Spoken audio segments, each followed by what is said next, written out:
And now this is the time for Chief Guest Address. India, the new global powerhouse, human resource essential than natural resources, by Dr. Shashi Tharoor, Member of Parliament, Government of India.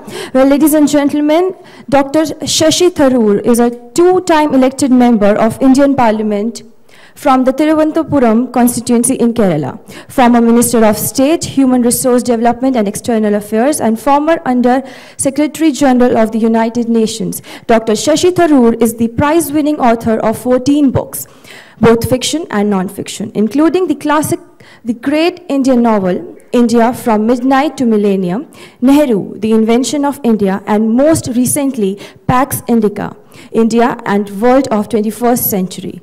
A widely published critic, commentator, and columnist, Dr. Shashi Tharoor served the United Nations during a 29-year career in refugee work, peacekeeping, the Secretary General Office, and heading communications and public information. In 2006, he was India's candidate to succeed Kofi Annan as UN Secretary General. He has won India's highest honor of overseas Indians, the Pravasi Bharatiya Samman, and numerous literary awards, including Commonwealth Writers' Prize. Please welcome the dignitary on stage. Ladies and gentlemen, can we please invite Dr. Shashi Tharoor, the Member of Parliament, Government of India, on stage with us.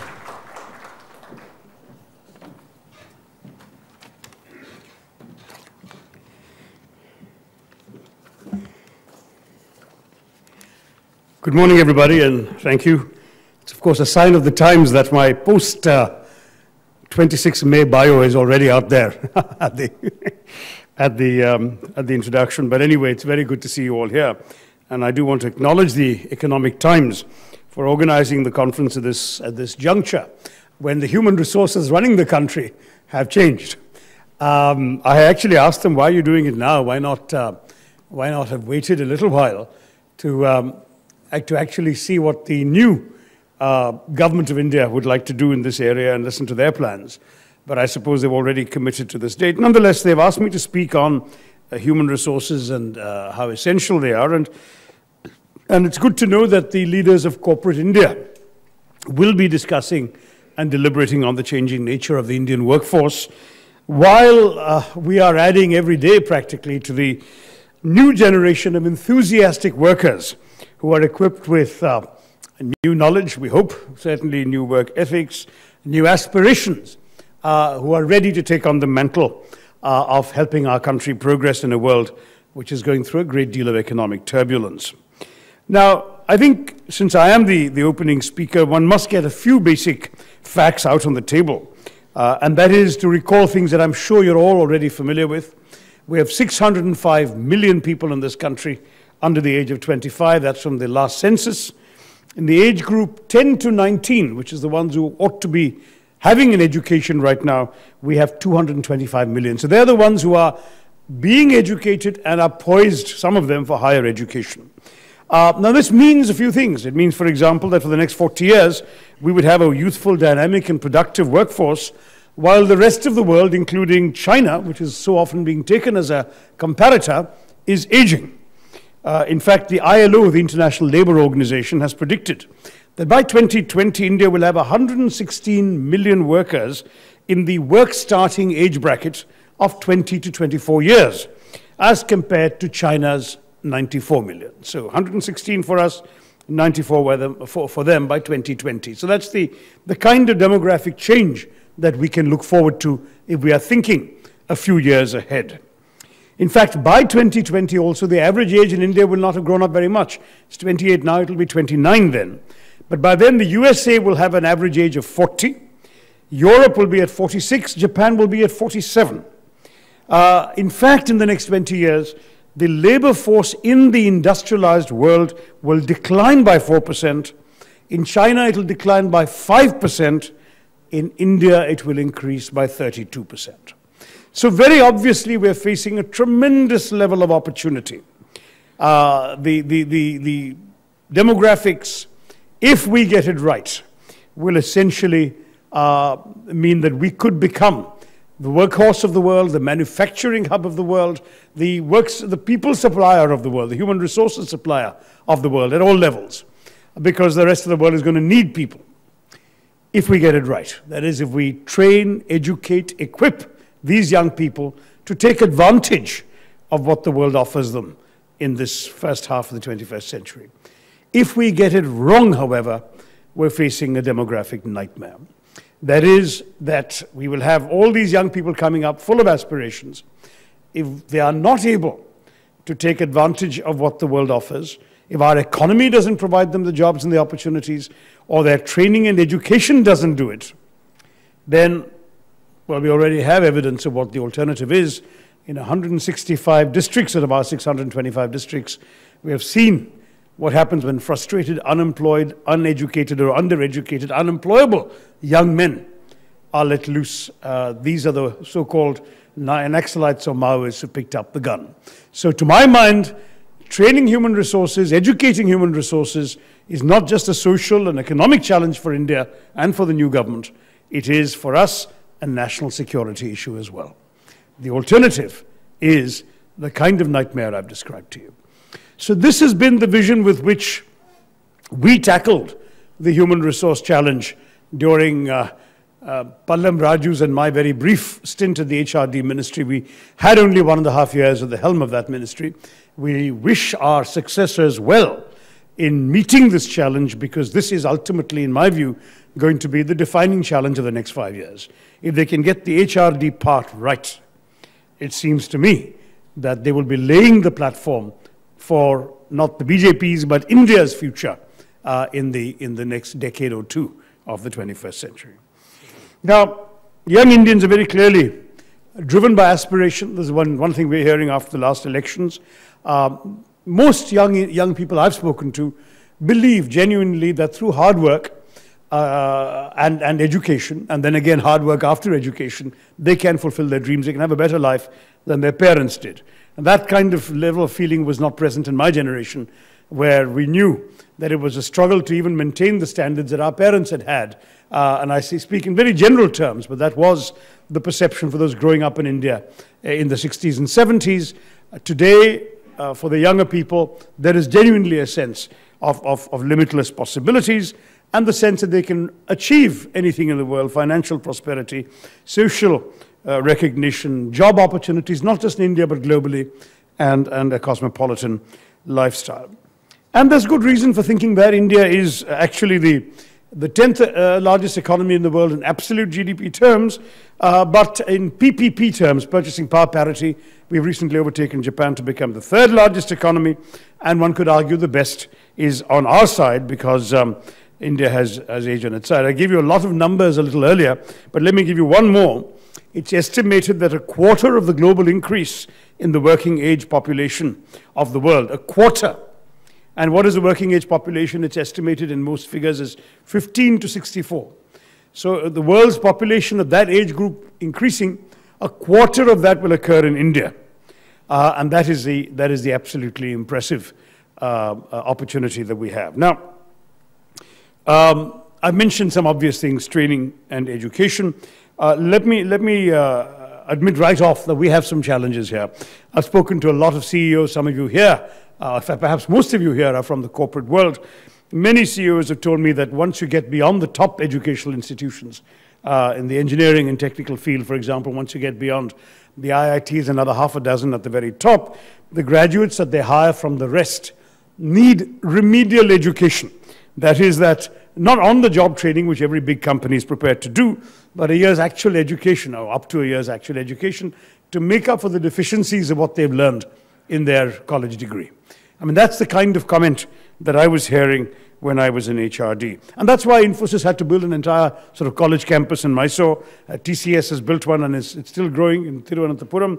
The UPA government, for its part, was very conscious of this. We were trying to create people who are better equipped for the job market. Of course, the vocational sector is outside the purview of the universities and colleges, indeed of HRD for the most part. And when we're reading in the newspapers about the BJP rationalizing their ministerial structures, I would certainly urge that everything to do with training and education, including vocational education and training, should be clubbed together under one ministry. Right now, our system is so disaggregated that the human resource development challenge of our country is actually spread among 17 different ministries and departments. And that creates a serious coordination challenge. You've got the Labour Ministry with one perspective, the HRD with another perspective, and so on. I don't want to complain about it. If the BJP is going to be reinventing and streamlining the structures of government, this is also a good place for them to look at. Now, when I talk about skill development and vocational training, the fact is that it's because, we used to have a catechism in HRD before I came in of the 3 E's of education.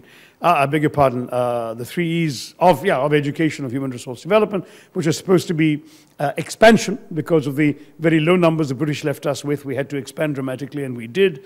Equity, that is including the excluded, bringing into the ambit of the educational system the marginalized, those who've been left out by gender, by caste, by region, etc. And the third one, of course, was excellence, which frankly had tended to get neglected in the pursuit of the first 2. Those were the 3 E's in the catechism. I insisted on adding a 4th, and that was employability. In fact, one of my first speeches when I became HRD minister, within a couple of days, replacing a speaking slot that had been given to Kapil Sibalji, was to the FICCI conference on education. And I said, to my mind, employability has to be added to this catechism. The 4th E must be that, because obviously as the Indian economy diversifies and matures, we're going to have large sectoral shifts in the working population. We need more specific skill sets that employers are actually looking for.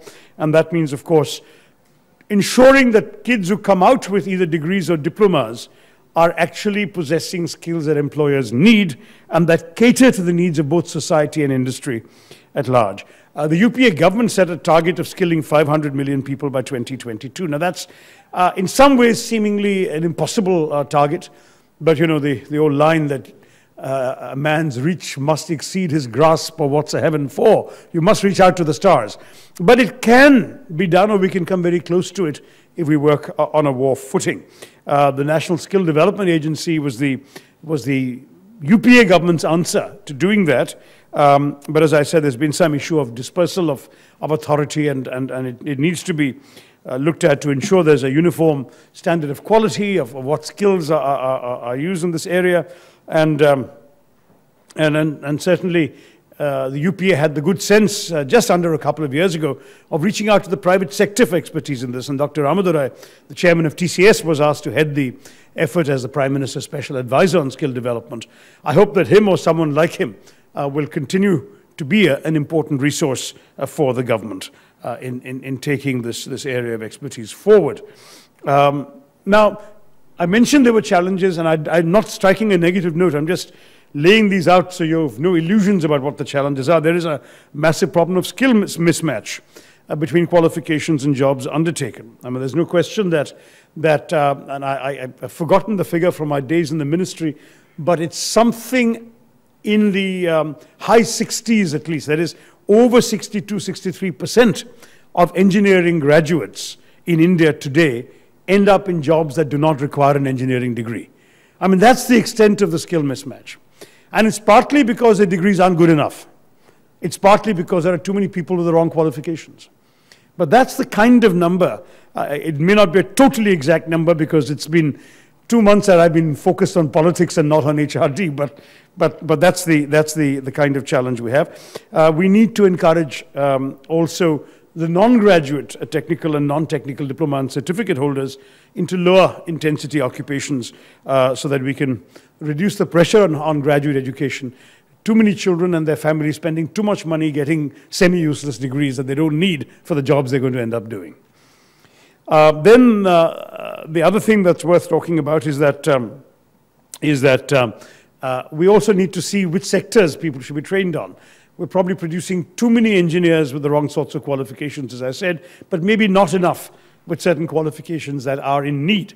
And much more cooperation between industry and the policy-making institutions of government and HRD in order to ensure that there is an accurate sense of what the job market is asking for.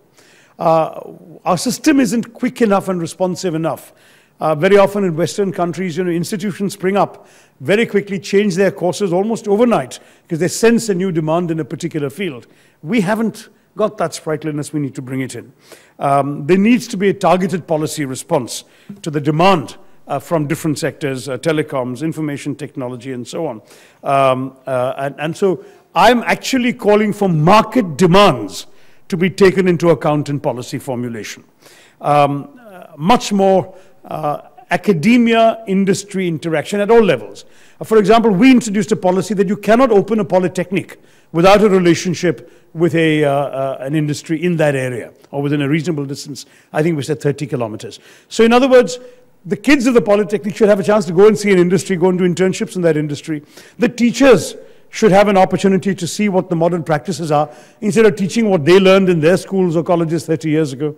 We need to see much more of this kind of thing. But I went beyond that. I mean, I did argue, for that matter, that at the higher institutions of research, I saw no shame in encouraging companies to come into our higher institutions, like the IITs and the NIITs, which are after all under us, and say, look, this is the kind of area in which we could usefully use some research. We don't have enough researchers on our staff. Why don't you, IIT X, take this on if you have the graduate students who can do this, and we'll work out an arrangement where if we have any commercial use for your research, we will share the benefits, but in any case, we'll fund the research. So that gives the institution the resources that the government perhaps is not sufficiently equipped with, and at the same time, the students' brains are applied to work that actually is needed by industry. We need to do much more of that kind of thing, and at the same time, I want to stress that that if we can develop this, we will actually transform our society and our workplace for the better. One more thing on vocational training is that we also tried, it was very late in the UPA's tenure, to create this concept of community colleges as a halfway house between dropping out of high school and either going to an industrial training institution having no qualifications at all, and going to a college and getting a white-collar qualification that you can't use. We need something in between, because there are a lot of people who are simply not cut out for classic academic learning, but who don't have an opportunity to develop certifiable vocational skills. So what you do with them, we created this concept. We've authorized under the current 5-year plan 500 community colleges in the country, of which 200 were supposed to be open in the current fiscal year, or 220. And the idea would be that if you leave high school without terribly good marks, can't get into good college, whatever, you go to a community college where you do a mixture of academic courses and vocational courses.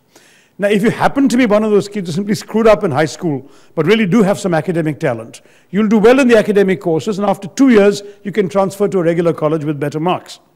Whereas if you are one of those kids who's really not going to cut it academically, you concentrate on the vocational courses and leave after 2 years with a diploma or a certificate that says you're a certified mechanic or a certified lathe operator, or whatever it is that the particular community college offers. And then you go far better equipped to enter the workplace because you have a certificate rather than just having learned informally on the job. And I think we need to create a mindset that already exists in countries like America, where we encourage our students to acquire multiple skill sets, switch streams mid-career, change jobs if they want to, change disciplines. We mustn't have this sort of very rigid approach embedded in our society that you do high school, you do college, you get into a regular job, and you do nothing else. I mean, people stick there very often for the rest of their lives. Security has been the big preoccupation of the middle class, so government jobs. That mentality has to change, and perhaps the current election results suggest that it is changing.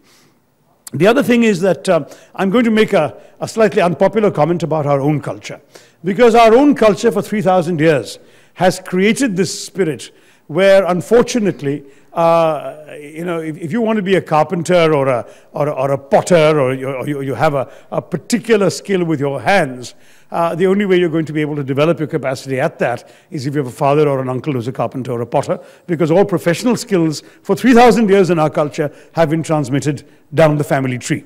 It's always been that way, which is one of the reasons why in our country you've seen the same attitude transferring to other professions.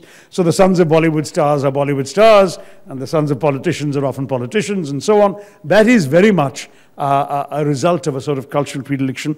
The only way we can overcome this is by creating a serious system of apprenticeships in companies, in private operations, even in small businesses, employing just 4 or 5 people. the government should somehow support, subsidize a way in which a young person can actually join such a business and get a professional apprenticeship without a full salary, rather than being dependent entirely on a skill being taught by a family member. Because otherwise, most of our master craftsmen are essentially just teaching a handful of apprentices in their whole lives. And it's a real waste that we're not encouraging them to apply their expertise and their talents to scale. And of course, the older folks should also be prepared to welcome this new approach, welcome these young people into the fold.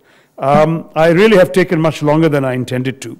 But I think that I say this in a constructive spirit, that we are looking at a great opportunity, because even though obviously I represent a government and a party that has suffered defeat in the elections, I will assert from my own personal experience that we had the right vision for what the country needed.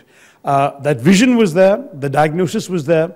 I think many of us would feel that we can be faulted for the implementation of that vision. But the plea that I would make to the new government is, do not reinvent necessarily the wheel when it comes to the vision and the diagnosis, because you've had some very fine minds inside and outside government who have understood this challenge, who have understood what the challenge is, and who have started steering the policy framework in the right direction. Don't throw it away merely because a new government has come. Take advantage of it, but implement it in your own way. Streamline governmental structures of implementation, open up much more to the private sector, integrate them much more fully, go deep into our society and into our culture, and try and bring in opportunities for young people from deprived backgrounds to take these opportunities. And always keep your eye on the main prize, which is that if you do this right, I mean, of course, politically the main prize is you get re-elected, but as a society and as a country, the main prize is that India will actually thrive, succeed, and prosper, that we will take advantage of what the 21st century has to offer us in a world where the demography of the world could turn out to be our biggest asset if we get it right. And at the same time, of course, we can make the 21st century our own. Thank you very much. I wish you a good conference. Namaskar and Jai Hind.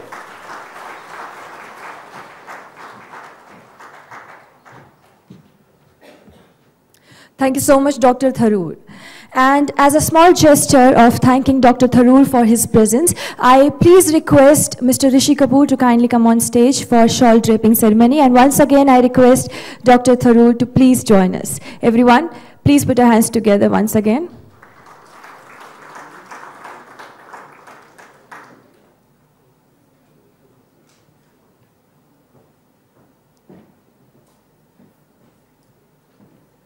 And let's do the shawl draping ceremony.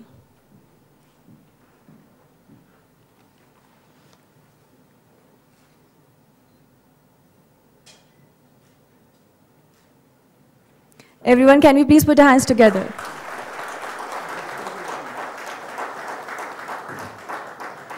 Thank you so very much.